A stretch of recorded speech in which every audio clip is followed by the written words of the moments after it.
ఇప్పుడే గొడవ లేదులే పెద్దమ్మా. లేకపోతే ఆ చైన్ నాకు కావాలని ఒక కూతురు, ఆ చెవులవి నాకు కావాలని ఒక కోడలు కొట్టుకు చచ్చేవారు.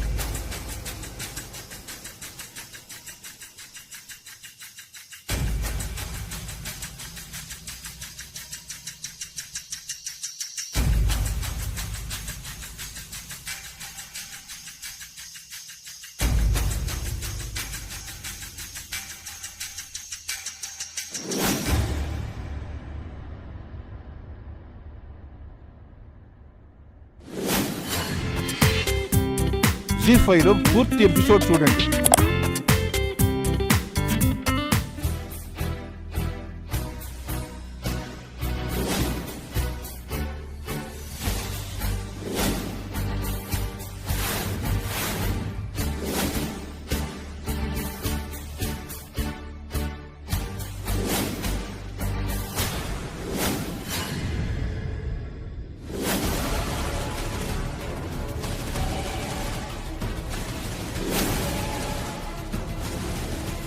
అక్క చక్కగా ఉంది, కానీ అప్పుడే చచ్చిపోయింది పాపం. ఎందుకో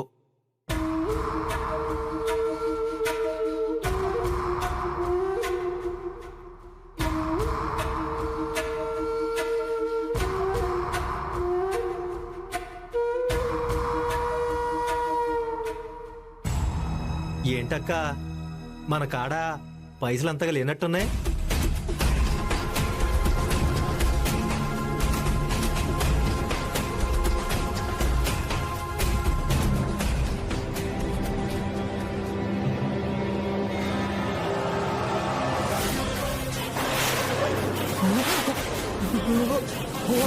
రామ్మ, బంగారు తల్లి, నీకో శుభవార్త.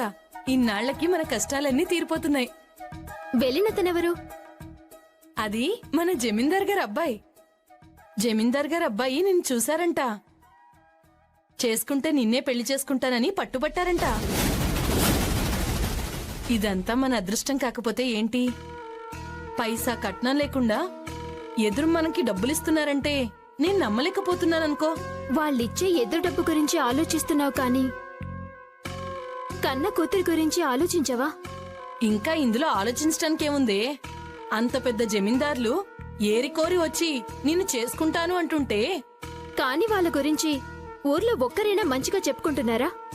అలాంటి ఇంటికి నన్ను పంపిస్తావా అమ్మా? ఏడ్చావులేవే, అందని ద్రాక్షలు పుల్లనా అని వాళ్ళ దర్పాన్ని చూసి ఓర్వలేని జనాలు వాళ్ళని ఆడిపోసుకుంటూ ఉంటారు.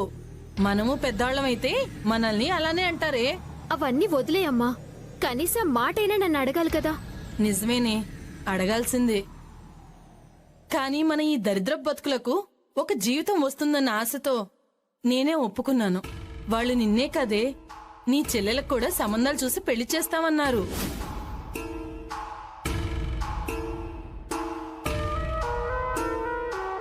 తల్లిగా అది నా వల్ల కాని పనిని వాళ్ళు చేస్తా అనేసరికి నేను ఒప్పుకున్నానమ్మా.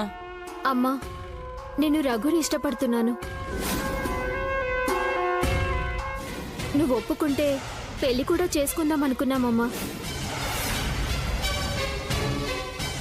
అతను కూడా మన కుటుంబాన్ని ఆదుకుంటానని చెప్పాడు. కానీ ఇంతలోనే నువ్విలా చేశావు. కాదనవనే నమ్మకంతో ఒప్పుకున్నాను. నిన్ను బాధ పెట్టాలని కాదమ్మా. నువ్వా రఘుని చేసుకోవే. కాకపోతే కొంచెం ఆలోచించు. జమీందార్ గారు చూసినంత బాగా ఆ రఘు మనని చూడలేడు. పైగా 50,000 ఖర్చులకని పంపించారు.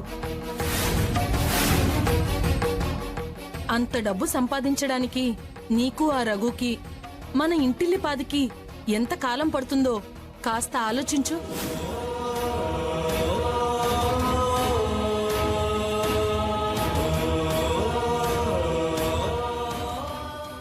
వాళ్ళు ఇచ్చిన డబ్బులతో కాలేజ్ ఫీజు కడదామనుకున్నానక్క. కానీ ఇప్పుడు అది కుదరదుగా. చదువు మానేస్తానులే. ఎరా, ఏర్పాట్లన్నీ కరెక్ట్గా ఉన్నాయా? ఉన్నాయన్నయ్యా. ఏసీ పనిచేస్తుందా? పనిచేస్తుందన్నయ్యా. ఆ అమ్మాయి ఓకే కదా?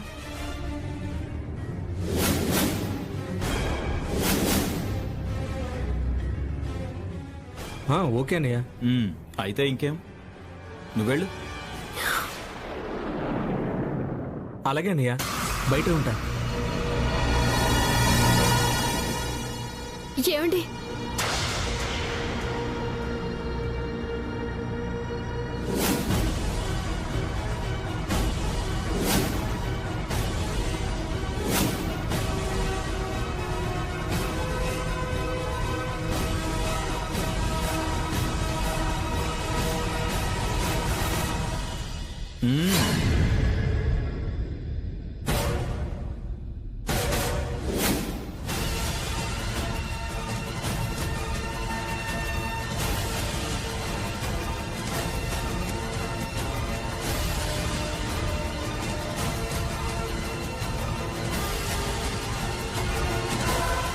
మీరేం మాట్లాడుతున్నారో నాకేం తెలియడం లేదు. నీకు తెలియదు కదా, చిన్నప్పటి నుంచి వాడికి కావాల్సింది ప్రతిదీ నేనే ఇచ్చాను.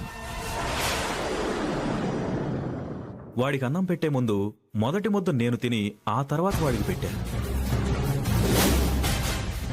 వాడికి కొత్త సైకిల్ కొంటే నేను తొక్కాకే వాడికి ఇచ్చాను.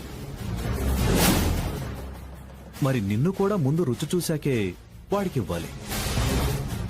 వెళ్ళవే వెళ్ళు. నువ్వు వెళితే గంటలు నీ చెల్లెళ్ళు ఎక్కడ ఉంటారు? నీ అమ్మని కూడా వదిలేదు లేదు. ఏంటి ఆ చూపు? చంపేద్దాం అనుకుంటున్నావా?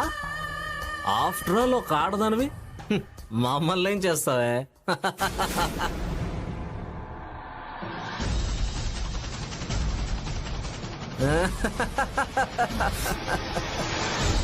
రే!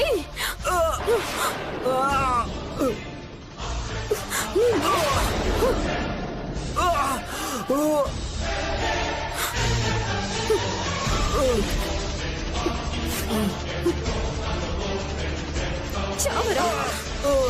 చావు! చావురా! చావు! ఆడది అణిగి మణిగి ఉన్నంత కాలమేరా మీ ఆటలు సాగేది. ఒక్కసారి మా సహనం చచ్చి ప్రేమను మరిచామంటే మా కోపం శివుడు తెరిచిన మూడో కన్నుతో సమానం. ఏంట్రా అన్నా, ఆఫ్టర్ ఆల్ ఆడదా? ఇప్పుడు చూడరా నిన్నెలా ఫుట్బాల్ ఆడుకుంటానా?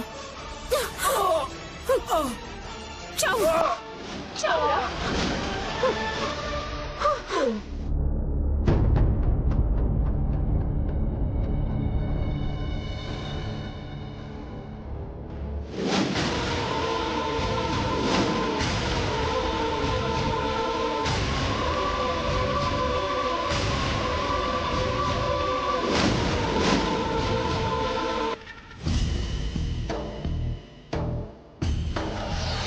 మీలాంటి మంచి మనుషులకి ఇలా జరుగుతుందని అనుకోలేదు బాబు.